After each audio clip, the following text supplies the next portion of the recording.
പെട്ടെന്ന് പണിക്കണം. അയ്യോ പിന്നെ നമ്മുടെ പ്രതികളൊക്കെ എന്ത് ചെയ്യും? തൽക്കാലം നിന്റെ വീട്ടിൽ താമസിക്കാൻ പറ്റും. നാടകം നാട്ടിനെ മുമ്പിൽ കൂടായിരിക്കുക. ഇനി കഴിയപ്പോൾ അവിടെ നിന്ന് നല്ല മുമ്പിലേക്ക്. അല്ല എന്റെ ബസ് കാണുന്നില്ലല്ലോ. ബസ്സുകാർ പെട്ടെന്ന് പണി നോക്കി. എന്ത് പറഞ്ഞാൽ എങ്ങനെയാ? ഞാൻ മീനാക്ഷി വിട്ട് നാടകത്തിലെത്തിക്കോളം വാക്കുകൊണ്ടിരിക്കുക. ബസ്സുകാർ പണി കൊടുക്കുക. ഞങ്ങൾ എന്ത് ചെയ്യാൻ? നിങ്ങൾ എന്ത് ചെയ്തിട്ട് ഞങ്ങൾ എന്ത് ചെയ്യും? ഞങ്ങൾ നിങ്ങൾ നാടകത്തിന് വന്നു തിരിച്ച് കയറ്റിയുള്ള ഉത്തരവാദിത്തം നിങ്ങളുടെ ഒരു ടാക്സി വീട്. അയ്യോ അത് വലിയ ചെയ്യണം. ഞങ്ങളുടെ ഈ ചാക്കുട്ടിയോട് തട്ടിപ്പ് പരിപാടിയൊന്നും വേണ്ട. ചാക്കുട്ടി അറിഞ്ഞാൽ തൊട്ടിയാൽ തൊട്ടി. എന്നെ ടാക്സി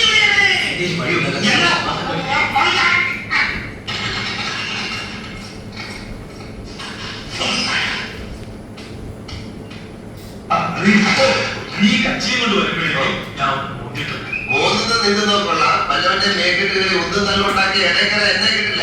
മറ്റേ പരിപാടി കിട്ടില്ല. തല്ലുകൊണ്ട് അത് നിർത്തി. ഇല്ല ഒരു പ്രശ്നം ഉണ്ടായിരുന്നില്ല. നീ വേഗം പോയിട്ടോ. സദ്യക്ക് പുറപ്പെട്ട മറ്റന്നാൾ എന്താ വഴി? മറ്റു ശരിയാ. കഴിഞ്ഞ പ്രാവശ്യം എന്നെ കുറെ ഓടിച്ചത് കിട്ടുകയാണ്. ചേട്ടാ ഈ വണ്ടി കയറ്റി വിട്ടാണ്. കോളേജിൽ പോത്തിന് പുറത്തേക്ക് പോലെ ഈ ചാക്കുട്ടിയെ കിട്ടില്ല. നീ നീ ചുമ്മാ ഈ തട്ടിപ്പൊന്നും ചാക്കുട്ടിട്ട് നടക്കൂല. നമുക്കുള്ള അകത്താക്കിയിട്ട് വഴിയാണ്. അകത്താക്കിയിട്ട്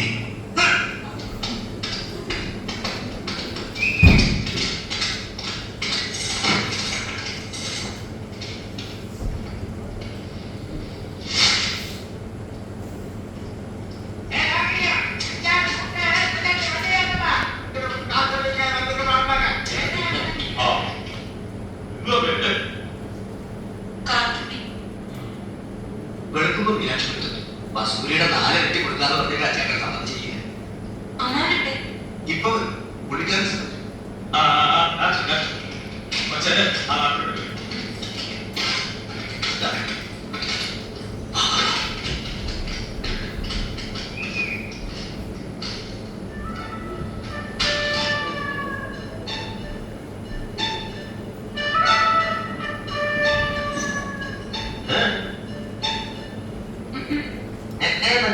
ആരാ മനസ്സിലായില്ല. എന്റെ പേരാ ഞാൻ പറഞ്ഞത്. കാത്തുപ്പി. നിന്റെ പേര് പോലും എനിക്കറിയില്ല. എന്തിനാ വണ്ടി കയറിയിരിക്കുന്നതായിരുന്നു? എന്നോട് അങ്ങനെ ഒരു കിളവൻ പറഞ്ഞാൽ കേറിയിരിക്കുന്ന വണ്ടി ഇങ്ങോട്ട് വരണ്ടേ? പിന്നെന്തിനാ കാശ് എണ്ണി വാങ്ങിച്ചത്? ഒരമ്മാവൻ. ഏതമ്മാവൻ? എനിക്കൊന്നും അറിയില്ല. പോയി ചോദിക്കും. അയാളുടെ ഷാപ്പിൽ വരുന്നു. അങ്ങോട്ട് ചോദിച്ചോളൂ. എന്താ ചോദിക്കുന്നത് വെച്ചാ? അമ്മ ഞാൻ എന്നിട്ട് പറഞ്ഞു.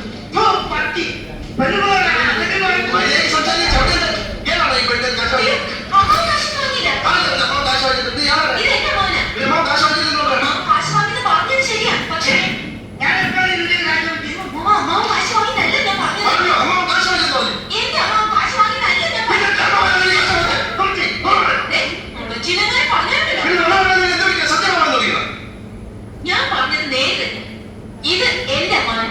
പണം വാങ്ങിയത് വേറൊരു അമ്മാവൻ. അയാളുടെ വണ്ടിയാൽ പറഞ്ഞിട്ടാണ് ഞാൻ കയറിയത്. അതൊക്കെ പോട്ടെ. ഇതൊക്കെ ചോദിക്കാൻ ആരാ? ആരാണെന്ന് തനിക്ക് അറിയാൻ വേണ്ടി ഞാൻ എന്നോട് ചോദിക്കും. തനിക്ക് ഞാൻ പറഞ്ഞുതരാം ആരാണ്. എന്നിട്ട് ഞാൻ ആരാണെന്ന് എനിക്കറിയാമോ താൻ എന്നോട് ചോദിക്കും. അപ്പൊ തനിക്ക് ഞാൻ പറഞ്ഞുതരാം. തോന്നിയാസം പറയരുത്. നിങ്ങൾ എപ്പോൾ വന്ന് എന്നെ പറയാം. വരുന്നു കാശ് വാങ്ങിച്ചാണ്. അങ്ങോട്ട് നോക്കി. നിങ്ങൾ കാശ് വാങ്ങിയിട്ടല്ലേ എന്നോട് ഈ വണ്ടിയിൽ നിന്ന് ഇരിക്കാൻ പറഞ്ഞത്? എന്നിട്ട് ഈ മഴക്കോട്ട എന്നോട് ചടക്കുന്നത് എന്തിനാ? തനിക്ക് മാത്രം വഴി കാണുന്ന പെണ്ണുങ്ങളോട് വായി തോന്നി വിളിച്ചു പറയാല്ലേ?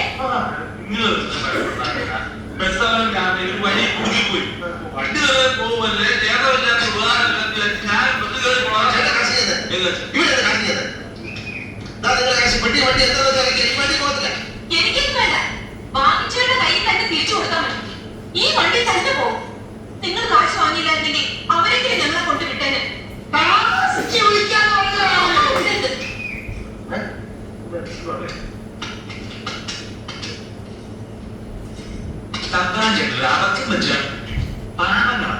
നമുക്ക് നഷ്ടമൊന്നുമില്ലല്ലോ. സൂര്യയുടെ നാലട്ടിയാണ് അടിച്ചെടുത്തത്. വലിയൊരു പഠിച്ചതിനുള്ള കാശിങ്ങനെ ഒന്നില്ലേ? കാട്ടന്മാരെന്തായാലും പട്ടി വരിക. കൊണ്ട് നീ രണ്ടെണ്ണത്തിലൂടെ നടിച്ചോണ്ട് നമുക്ക് എന്താ കുഴപ്പം? പണ്ട് മൊത്തം കയറിയപ്പോഴും എനിക്കറിയാം എന്തെങ്കിലും മുഴുവൻ ഒപ്പിയിട്ട് വന്നു. നല്ലൊന്നും ഉണ്ടാക്കില്ലല്ലോ. ഇതിലും ഭേദം അതാണ്. പെണ്ണുങ്ങളെ കൊണ്ട് ചെയ്ത് കഴിഞ്ഞാൽ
നല്ല കുടുംബത്തിൽ പെടുന്ന ഒരാളെ തോന്നുന്നു. സംസ്കാരമുള്ള ഭാഷ.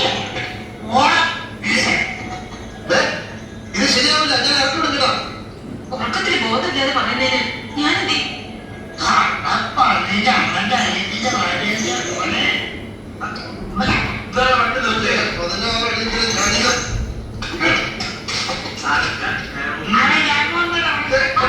ഇയാളെ ഈ വണ്ടിയിൽ കൊണ്ടുവന്ന പ്രശ്നമില്ല. ഉറപ്പിച്ച് പറയുന്നത് ഇത് ഉറപ്പിച്ചതല്ല. ഇത് രണ്ടുപേരും കൂടെ നടത്തുന്ന കളിയാ. ഇയാളെ ഇങ്ങനെ വിട്ടാൽ നേരം വിളിക്കുന്നത് നമ്മുടെ തെളിയും കേട്ടോണ്ടിരിക്കേണ്ടി വരും. ഇയാൾക്കെന്താ കാര്യം സുഖമില്ലേ? ഉറങ്ങി കിടക്കുന്നവരുടെ വഴക്കടിക്കാൻ ഇതുപോലെ ശല്യമായാലും പാലയാക്കി പരിപാടി പരിഗണിക്കാൻ മന്ത്രി പറയാം. ഏതായാലും ബസ്സലേ വെച്ചു ഈ സൈക്കിളെ കുത്തി മട്ടിക്കണം. ഞാനൊരു കാര്യം പറയാം. ഇയാൾ ഇതിനകത്ത് കിടക്കുന്ന എന്തെങ്കിലും വേണ്ടിയാ ഞാൻ ഇയാളുടെ ബാധ്യത കുത്തിക്കേ. അങ്ങനെ അടുത്ത വെളിച്ചം കാണുന്നിടത്ത് രണ്ടിനെ ചേർക്കും. ഇത് രണ്ട് സമ്മതിച്ചാൽ ഞാൻ വണ്ടി കളിക്കാം. ഇല്ല കമ്പളം ചേർത്ത് നടന്നു. സമ്മതിച്ചു നീ വണ്ടി കയറാൻ എന്റെ അച്ഛൻ അപ്പുള്ള അച്ഛണ്ടി മാറി